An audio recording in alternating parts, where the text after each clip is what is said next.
how people might watch this video and go, oh my God, freaks noise, this is really unnatural. But it felt the most natural thing in the world to be standing there having a real good laugh with a couple of dwarves and an amputee bloke. This really skinny guy, and us all dressed in leather and spice now. It just felt normal and fun. Everybody was having a good time.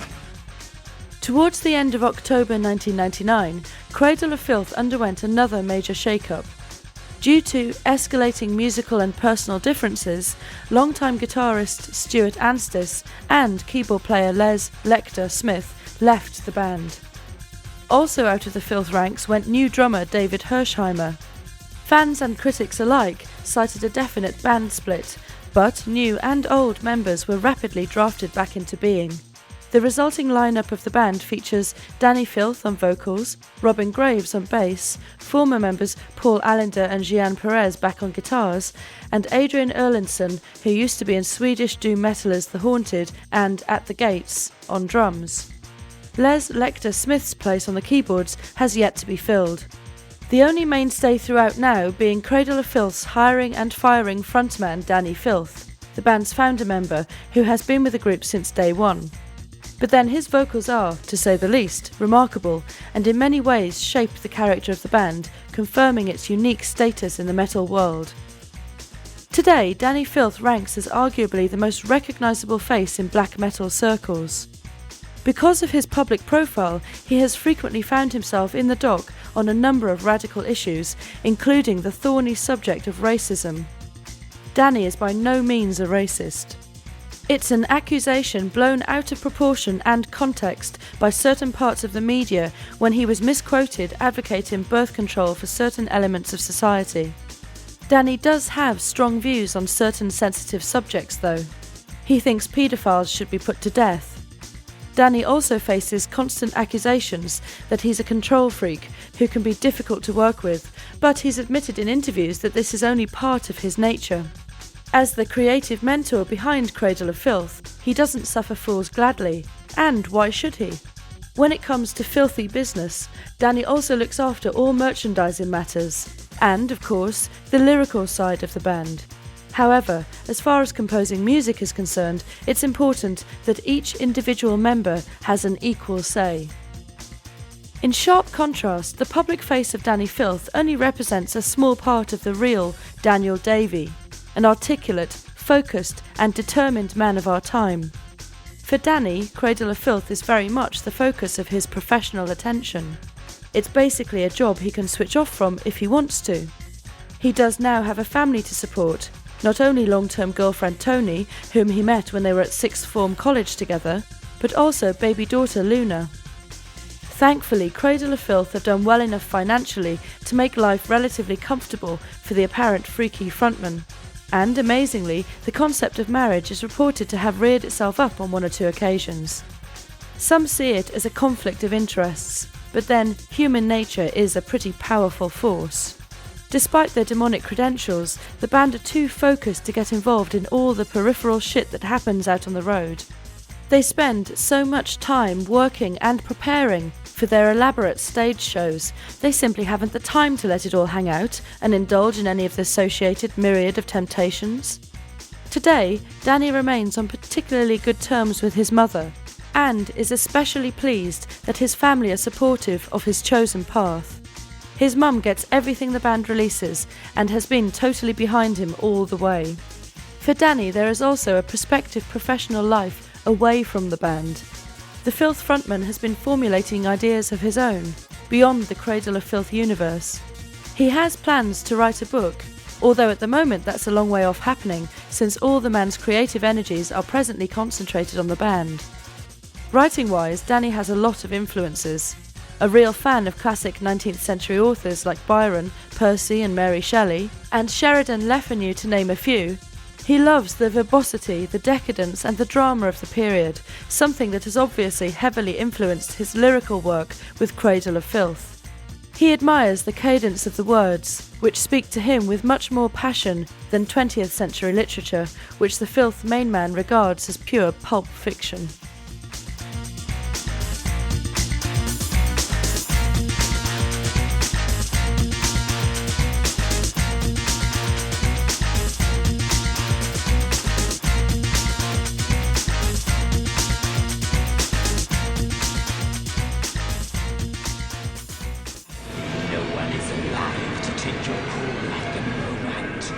But if you would be so kind as to leave me a number, someone or something will get back to you later.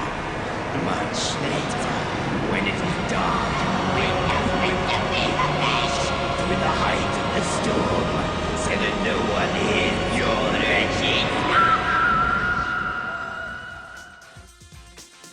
Where Cradle of Filth go from here is anybody's guess. What of the Filth master plan to conquer the galaxy and all related metallic dimensions?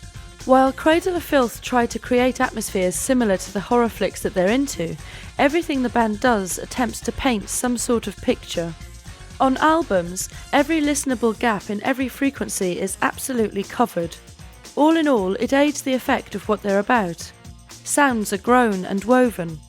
Music-wise, Cradle of Filth is not merely an indulgent showcase for its individual players, more a collective of souls creating music as a whole-grown entity. Though they may have already achieved so many of their original goals, they still want to get as big as they can. With that in mind, Cradle of Filth have already started writing material for their next long-playing sonic opus, which they hope will hit record shelves by summer of the year 2000. Put quite simply, Cradle of Filth are about hedonism, enjoying yourself, personal self-indulgence. They play music they all like, and they enjoy themselves with it. While Cradle of Filth preach about an alternative lifestyle, what they're saying is that if you believe in yourself, anything is really possible. Just do what you want to do. Whereas other contemporary black metal acts, such as Deicide, promote evil and evil for itself, Cradle of Filth vent their demonic spleen with a lot of sapphic love thrown in for good measure. With themes of resurrection, role-playing, triumph of vice over virtue, and the attraction of dark beauty, Cradle of Filth also gives us some sense of hope. A Beauty and Beast scenario where the band's album covers suggest extreme beauty, while their sonic content represents the darker side, the evil inside all of us. Some don't see it that way though. Virgin recently announced that it was going to ban Cradle of Filth from making any further personal appearances at its record stores. Anything groundbreaking will always be deemed amoral. However, it's something that has worked wonders for the band. Cradle of Filth have always exercised the excesses of vice over virtue and will no doubt continue to do so. Like them, hate them, or simply ignore them, the Filth are out to shake your foundations. Under the self-adopted banner of supreme vampiric evil, Cradle of Filth have carved a niche for themselves amidst the whirl and rash of the rising black metal phenomenon. The band's raucous imagery and gothic flights of fancy have made them one of the biggest black metal bands of their time.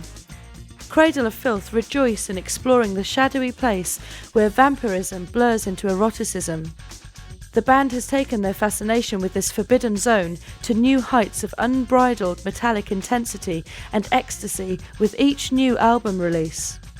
This is indeed an accolade for a group that continues to find new paths to artistic expression, whilst faithfully staying true to their uncompromising metal genre.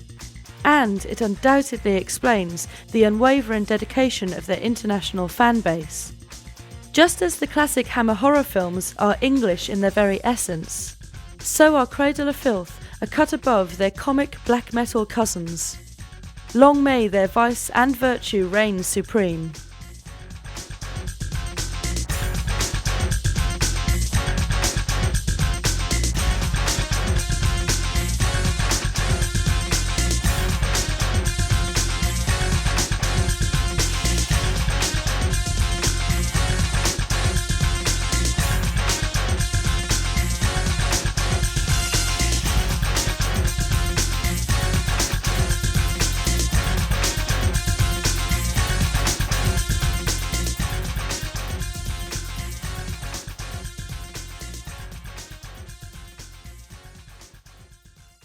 Thank you for buying Maximum Filth. We hope you enjoyed it.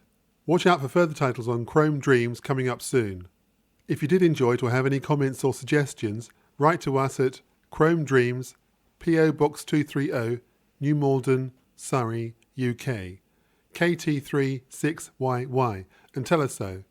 We've got free copies of our next release for the best letters, so don't forget to include your name and address. Thanks again for listening, and goodbye for now.